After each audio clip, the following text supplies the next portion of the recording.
Well, hello, and welcome to Impact Live, actually our Disciple Making Church podcast. And man, it's great to see you. Thank you for joining us. I am here as always with Pastor Ken. He's the founder and director of Impact Ministries, lead pastor of Crossroads Church. Mike Keaton here. He is the executive pastor of Crossroads Church, but is a part of Impact as a consultant and someone that can come alongside you. My name is Ron Cansler, and man, it is a pleasure to be spending this time with you. As always, we're going to focus in on what does it look like to be and building disciples, disciple-making disciples that look like Jesus, live like Jesus, and how does that look like inside the local church. So thank you so much for being here. So it's February, Ken. Mike, it's February. Thank you. And in case you didn't know that, but we had a holiday few days ago. Did you get a Valentine? Did I get a Valentine? Yeah, I mean, did you give a Valentine? Yeah, I gave a Valentine. Okay, Yeah, it went well for you. It went great. It was awesome. What about you, Mike? Fantastic. Okay, all right, just checking, just making sure. Hope you guys had a great Valentine's as well. How about you, Ron? Did you give a Valentine? Man, it was fantastic. You know, my wife would probably tell you that as well, but who knows? So I hope you guys had a great Valentine. We really are here to have some fun, but also really just to talk about disciple making. And we hope that you'll share this, like this. If you want to make some comments, put it down below. We'd love to interact with you as we talk about what does it look like. And so Mike and Ken, we just had really just one of the largest events that Impact puts on every year, a fantastic event. Hopefully you were able to join us last month for the Disciple Making Summit. And so Ken and Mike, really, I think what we want to do today is just look back on maybe some of the things that we learned, some highlights, maybe some stories. As guys, we literally had people from all over the country, different parts of the world, had people from India watching online, people in the Philippines. We all came together, some amazing breakouts, keynote speakers. So Ken, we'll start with you. So as you think back just a few weeks ago, as you think about the summit, what are some thoughts, maybe some highlights, anything you want to share with us? Yeah. Well, you know, it was the third summit that we've done, and I think every year it just, you know, things we keep ironing things out, and it just gets better and better. Yeah. Obviously, you know, the keynote speakers that we had were fantastic. The breakouts we had were really good. All the worship and everything. It's just a great event, and we're excited about the future. But, you know, I think some of the things that I probably took away is I'm, you know, a part of a breakout on a panel, and I'm also conversing with a lot of people. One of the things that I continually hear, Ron, is that I hear people say all the time that I needed this. Right. I needed this, which is why we're doing it, you know. And so I come away with this summit realizing that we need it now as much as ever. And it's hard to say, you know, that we need something now more than they did 2,000 years ago. But boy, we got to have some serious traction today in the idea of, you know, creating a movement of multiplication, because the reality is the population of the planet keeps growing, but the church is in some ways in decline and plateaued in some cases. So, you know, we talk a lot about, you know, how do we have renewal, revitalization, revival, and all that. Yeah. But let me tell you, man, I believe with all my heart that when we get back to what they did 2,000 years ago, we do get revival, and Amen. we do get revitalization, and we do get renewal. And so one of the things that I took away with was just how many people that I talked to who just kept saying over and over again, boy, I didn't get this I didn't get this growing, you know, going to school. I didn't get this where I grew up, where I went to church. I didn't get this. And it just, in some ways, it just breaks my heart that we're at a point 2,000 years removed from the life of Christ where we didn't get this. Yeah. Staggering. Yeah. So Ken, what I hear you saying is really disciple making is needed now more than ever. I believe it. Yeah, absolutely. I think it's played out. So Mike and I had the privilege of leading a disciple making church pre-summit. If you're not familiar with that, I'll talk more about that at the end. But as we were training these pastors and leaders, what were some of the takeaways about this idea that it's needed more than ever? Well, I think you see one of the things that I kind of saw from that is the individuals that came and they weren't all pastors. A lot of them were discipleship pastors or people who were maybe leading in different other areas of their churches and so forth too. We had both and we had all the above really. So I think one of the things that I saw was just the light bulb coming on for some of them, and they're just like, wow, there is a distinction here that we're talking about, and then just trying to just tool. I say tool it, with this the nuts and bolts. Okay, how do we do this? What are the practicals? And it seemed like that was something that jumped out to me. And which we try to do a little bit of both. We try to explain the philosophy or principles behind it, but we also try to share a little bit about, okay, well, here's what it could look like, and when they get that, it's just so helpful to them, So it's one of my takeaways, I think, from the pre-summit seminar we did. Yeah, absolutely. I'll add to that and just say that as the pastors and leaders were there, they just kept saying over and over again, man, why has nobody ever explained this to me? Like, how have I gone through seminary? How have I been in church my whole life? And nobody explained to me there's a clear target, a clear strategy, and what was Jesus really trying to develop. So Ken, as you think about it, what are maybe some other thoughts? It's needed more than ever, but so what are some other takeaways?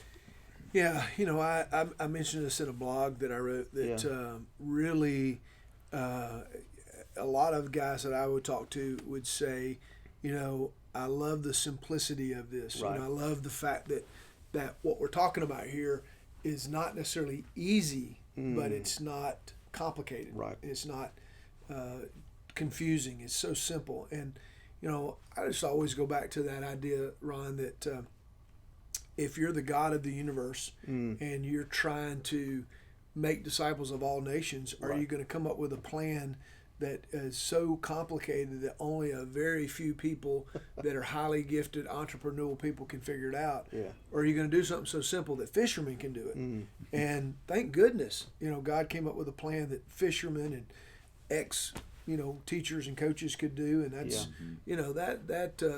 that to me is what is so freeing about this. Yeah. And we do this podcast as the Disciple Making Church because what we want to do is that we want to come alongside other churches that are trying to figure this out and say, here's how we're doing it. But I would also say that we also want you to know that if we can figure this out, you can figure this out. Yeah. And because it's not about us, it's about the fact that Jesus made a plan, a strategy so simple that if we just need to know it, but then we also just need to obey it. Yeah. And we just need to, and what I believe most of the time is that we do have a lack of knowledge, but we also have a lack of obedience, and we keep going after whatever is the latest and the greatest and the most hottest thing, rather than just saying, let's just get back to what we're supposed to be doing, and just hand to the plow, stick at it, stick with it, stay at it. That's right. Yeah. And so one of my big takeaways were just talking to people around. We had food trucks there and around the lunch tables and stuff like that. People just talking about how, man, this is just not that complicated. So yeah. No, it's good. I mean, a good example, I think, Ken and Mike, is like in my breakout, I was able to interview some folks, just like you guys were, about this idea of being and building disciples. And I love it. Like, you say, God didn't make it complicated. And so what was neat was I got a chance to interview a 19-year-old kid who sat through one of our disciple-making church seminars, and he caught the vision. And at 19, he didn't think he was too young to start. So he just grabbed a group of guys. They started meeting in his basement. Kind of sounds familiar. It does, And they just really began to pour in. And man, of all the people on my panel, I think people were most motivated by this 19-year-old kid who's just doing it. And the cool thing is that his pastor, who is a great guy, is being led lovingly from behind by this 19-year-old kid as he leads them from the inside out to become a disciple-making church. And so, Mike, you want to add anything, any idea of this idea that it's not so complicated? Well, I think one thing that we do complicate sometimes is just our terminology and just the way we think about things. I mean, one of the in our breakout, we were in the pastor's breakout, and we were talking through. We had a Q&A panel, and we were just talking through some of the dynamics that a pastor maybe deals with in their contexts and so forth, and so we talked a little bit about the difference between disciple making and discipleship. And is there a difference? And one of the guys was responding to that, suggesting that there really shouldn't be, but there is. And sometimes and that's why I was going to say, I think that it sometimes we make it more confusing than it really should be, and because they do work together. But when we talk about disciple making, understanding the distinction there, that's what we're trying to lead. As leaders in our churches, we want to lead this movement of disciple making. Yeah, it involves discipleship. Yeah, but we think discipleship is just another program and all these types of things. And so, I just enjoyed that time and those discussions that we had with those guys. Yeah, and then to watch the audience and the guys who were in the audience, respond and try to figure that out and talk about that, and then even them, processing it to the point to where they're like, okay, well, then this should be happening in our church, but it wasn't.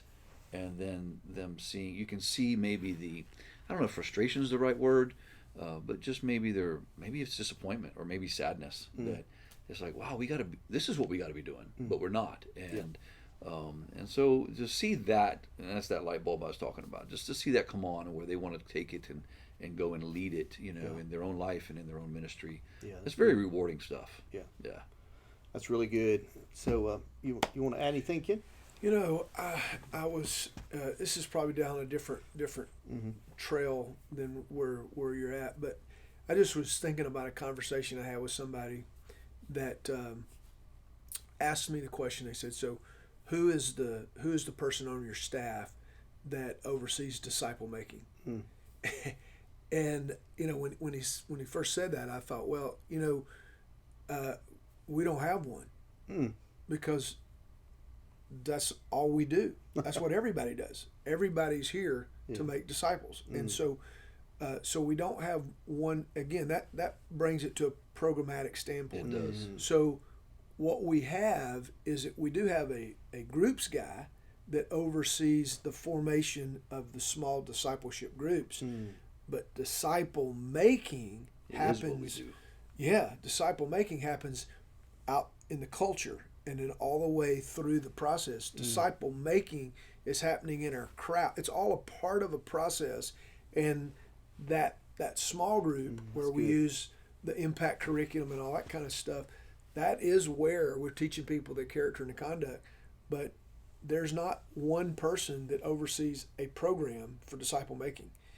And again, I think, when we do the summit, is that we're trying to help churches figure out that this is not. That's right. This is the mission. Right. This is why we exist, and it is what we do from beginning to end. Right. That's good. Yeah, absolutely. So I think both of you said it well. So, the summit, man, you don't want to miss it next year. It's a year away, but we'll talk more about how we can help you before then. But man, the summit really is, Ken. There is a philosophical side to it, but it's really about how do you drive that into the heart of a leader and ultimately drive that through the process of the church, so that the DNA of the church becomes a disciple-making church. And I love that. I don't think I've ever put that together, that we don't really have a disciple-making person with that title, because we're all called to make disciples. So really, I mean, Jesus gave us a very clear plan. He gave us a very clear mission, but it really comes down to one thing, and I think this is a good place to land, is that we just have to do it, right? We just have to, and that's what the summit, we send out a whole group of leaders, we hope motivated to go and actually put it into practice. And so the reality is that it really works, doesn't it? It does I mean, work. if you work the plan that Jesus worked, it absolutely works. So any thoughts, Mike or Ken, on that? Well, I think the couple of the big culprits in keeping it from working are, first of all, we talked about this the panel, the breakout that I did was a disciple making pastor, and we talked about leading well, and which is not the same thing as finishing well. Right. Leading well means that you leave behind a legacy of not only faithfulness but also fruitfulness. And so what happens is that several things try to sabotage that. Distraction is one of them, and discouragement is one of them, and kind of what I would call derailment is one of them, where something knocks you off the horse and you get, you have to pick yourself back up, get back on, and then also just disobedience. And so I would just say that, we need to identify what are the things that will keep us from working it. Because when you're working it, it does work. Yeah, that's good. That's good. So, want to add anything to that, Mike? Well, I don't, it seems, yes, it works. And it works because it's what Jesus told us to do. So That's right. it's very simple in Right. that That's regard, right? Yeah. So why should we be surprised about that? And why do we, I was thinking, another reason why sometimes it doesn't work is because of us, right? Like we get in the way. We Right. try to make it better or more creative or, like you were saying earlier, Ken, the latest and greatest or whatever it might be. And it's just, honestly, it's what he said to do. And his promise was, if you do it, I'll be with you. Yeah. So it's guaranteed to work. It's like a guarantee. Yeah. Wow. So why wouldn't we do it? Yeah. So why are we even surprised that it works? That's really good. And honestly, reason we do this podcast is because, we've been at this for 33 years, going on 34 years next month. And so, I would have given anything if I'd have had somebody that could have sped up the process. We've literally had to go through the school of hard knocks to get where we are. I think both of you guys would agree that 34 years into it, we have greater clarity, not because we've gotten smarter, but because we've figured out what doesn't work. Yeah. And we've got greater clarity, and we've got more certainty on what we're going to do and what we're not going to do. And clearly the thing we have to guard against is the temptation to want to do something different, or the temptation to want to add to that, when literally we just need to stick to the plan that Jesus gave us and just keep working the plan. Just that flywheel, just keep pushing that flywheel. Yes, sir. Man, what a great segue into just saying thank you so much for being here. We hope that we've just kind of whet your appetite for wanting to know more. There's so much we could unpack. We just don't have time. But here's the thing. We would love at Impact Discipleship Ministries to come alongside you. Go to impactdisciples.com. You can reach out to us. You're going to find an array of opportunities and resources there. As a matter of fact, if you're in the Atlanta area, coming up on April 29th in Conyers, we're doing a disciple-making church. And so you can, if you're interested, you can put a comment down below. You can reach out to us. We'll send you some more information about that, or just go to our website. But we truly do want to come alongside. So coming up, we're going to have online equipping groups for pastors. There's even a way to do disciple-making church online. But quite honestly, we'd love to connect with you personally. And so give us a call. You can email us. We use Zoom. We do this here and around the world. And so, man, we really hope that you guys will today be motivated to begin to take a next step and become a disciple maker and to become a disciple making church. So thank you for being with us today, and we'll see you next time.